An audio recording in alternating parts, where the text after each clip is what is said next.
तो चलिए एक स्टोरी मैं आप लोगों को सुनाता हूँ। स्टोरी मत कहिएगा इसे, यही कहिएगा कि रियल ही है। मेरे एक सब्सक्राइबर ने मुझे भेजा था। तो 4 भाई होते हैं और छोटे छोटा जो भाई होता है उसके घर की नीलामी होने वाली है, उसका घर बिकने वाला है। बैंक वालों ने उसे नोटिस दे दिया है कि इतने इतने दिन में तुम्हारा घर जो है हम नीलाम कर देंगे। क्योंकि उस छोटे भाई ने कोई बिजनेस किया था और बिजनेस में उसे इतना ज़्यादा लॉस हो जाता है कि उसका सब कुछ बिक जाता है, उसका बिजनेस बंद हो जाता है। और अब नौबत ये आ गई है कि अब उसका घर नीलाम होने वाला है। जो बड़ा भाई होता है उसे इस बात का पता चलता है और वो बाकी के जो उसके 2 छोटे भाई थे उनके पास में जाता है और उनको बोलता है कि जो हमारा छोटा छोटा भाई है ना, उसके घर की नीलामी होने वाली है, बैंक ने नोटिस जो है चस्पा कर दिया है और अब हमें उसकी मदद करनी चाहिए। तब बाकी के जो 2 भाई होते हैं वो बोलते हैं कि भाई साहब हमें उसकी क्या मदद करनी चाहिए। यदि वो उल्टे रास्ते पर चलेगा, उल्टा काम करेगा, तो फिर नीलामी तो होगी ना, घर तो बिकेगा ना। उसने आखिर उल्टा काम किया ही क्यों, उसने ऐसा बिजनेस किया ही क्यों जिसपे वो सर्वाइव नहीं कर पाया, जिसको वो चला नहीं पाया। तब जो बड़ा भाई होता है वो बोलता है कि क्या हुआ, उसने कोशिश की, उसने उसने बिजनेस करके देखा, परंतु उसका बिजनेस चल नहीं पाया। और मुझे पूरी तरह से जानकारी है कि उसके कुछ अपने थे, उसके कुछ इन्वेस्टर थे, उसके कुछ दोस्त थे जिन्होंने उसके साथ में धोखा किया है, उसके साथ में गद्दारी की है। और उसके दुश्मनों ने उसके साथ में एक चाल खेली है जिसकी वजह से उसका बिजनेस डूब गया है। और मैं नहीं चाहता कि हमारा जो भाई है इस तरह से सड़कों पे आ जाए। जब वो बचपन में छोटा था तब भी तो वो हम लोगों के खिलौने छीन लिया करता था। हम लोगों के खिलौने जब वो छीन लिया करता था और जब हम माँ बाप से जाकर बोलते थे, माँ बाबूजी से, कि देखिए इसने हमारा ये वाला खिलौना छीन लिया है, तो माँ बाबूजी भी तो हमसे बोलते थे ना कि कोई बात नहीं बेटा, वो तुम लोगों का छोटा भाई है, तुम्हें उसका ख्याल रखना पड़ेगा। यदि खिलौना छीन लिया तो कोई दिक्कत नहीं है, आप लोग तो बड़े हो, आप लोग आपस में समझ लो। जब वो हमारे खिलौने छीन लेता था, हमारे ट्रक, हमारी रेलगाड़ियां जब हमसे छीन लेता था, तब भी तो हम उसका साथ देते थे ना। तो आज यदि उसका सब कुछ छीनने जा रहा है तो क्या हम उसका साथ नहीं देंगे?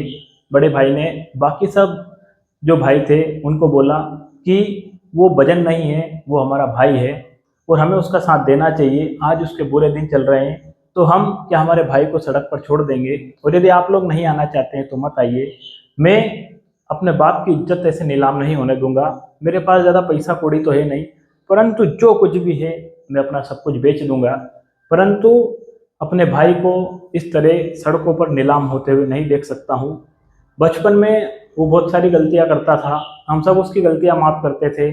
हमारे खिलौने छीन लेता था, हम हमारे खिलौने तक उसे दे देते थे। तो आज इतना सब कुछ यदि हमारे पास है तो देने में क्या दिक्कत है? बड़ा भाई बाकी सब भाइयों को ये बोलकर घर से निकल जाता है। बाकी सब भाई को भी बातें समझ में आती है, वो बड़े भाई के साथ में चल देते हैं। अब तीनों भाई उस छोटे भाई के घर पर जाकर खड़े हो जाते हैं। बरामदे में सारा सामान पड़ा हुआ था, बहू सामान समेट रही थी, सोच रही थी कि जितना हाथ लग जाए उतना ठीक है, क्योंकि घर तो नीलाम होने वाला है। किराए के मकान में जाने की तैयारियां चल रही थी। और जैसे ही वो तीनों भाइयों को वहां पर छोटा भाई खड़ा देखता है ना, उसकी आंखों से आंसू निकल जाते हैं। वो फूट फूट कर रोने लगता है और जो बहू होती है वो भी रोने लगती है। रोते रोते तीनों के जो है चरण स्पर्श करती है। और जब बड़ा भाई ये सारी चीज़ें देखता है तो अपने भाई को गले लगाता है और उससे बोलता है कि भाई कोई दिक्कत नहीं है, यदि ये घर नीलाम हो रहा है तो तू उसकी दिक्कत मत ले। आज ये तेरे तीनों भाई तेरे साथ में खड़े हैं, तेरा घर किसी भी कंडीशन में हम लोग नीलाम नहीं होने देंगे। और उसको गले लगाते हैं, सांत्वना देते हैं। बहू से बोलते हैं कि बहू एक काम करो, खाना बनाओ, पहले तो खाना खाएंगे। चारों भाई बहुत दिनों बाद, कई सालों बाद एक साथ बैठकर खाना खाते हैं, जिसके बाद में चारों भाई अपनी अपनी संपत्ति में से कुछ कुछ हिस्सा अपने छोटे भाई को, मतलब तीनों भाई कुछ कुछ जो हिस्सा है अपने छोटे भाई को देते हैं। चारों भाई बैंक में जाते हैं, बैंक की पूरी रकम अदा करते हैं और जिसके बाद में वापस से अपने घर पर आते हैं, अपने भाई को अपने साथ रखते हैं, उसको कुछ पैसे देते हैं और वापस से उसका एक बिजनेस शुरू करवाते हैं। दोस्तों कहानी मुझे मेरे एक सब्सक्राइबर ने भेजी थी और ये कहानी मैंने आपको इसलिए सुनाई है क्योंकि हो सकता है समय गलत चल रहा हो, आज का दौर ऐसा हो कि भाई भाई का साथ नहीं देता है। समय चाहे कैसा भी चल रहा हो, परंतु आज भी समाज में कुछ ऐसे लोग हैं जो अपने भाई के लिए अपनी जान दे देते हैं। समाज में आज भी कुछ ऐसे लोग हैं जो रिश्तों की अहमियत को समझते हैं और उसकी कदर करते हैं। तो बस मैं इस ऐसे माहौल में, इस ऐसे नेगेटिव माहौल में एक पॉजिटिव कहानी आप लोगों के पास में पहुंचाना चाहता था कि माहौल चाहे कितना भी खराब हो गया हो, परंतु आज भी कुछ घरों में ऐसे संस्कार जिंदा है जो हमारे समाज में एक आदर्श और एक प्रेरणा बन सकते हैं। कहानी बड़ी छोटी सी है, सत्य घटना पर आधारित है।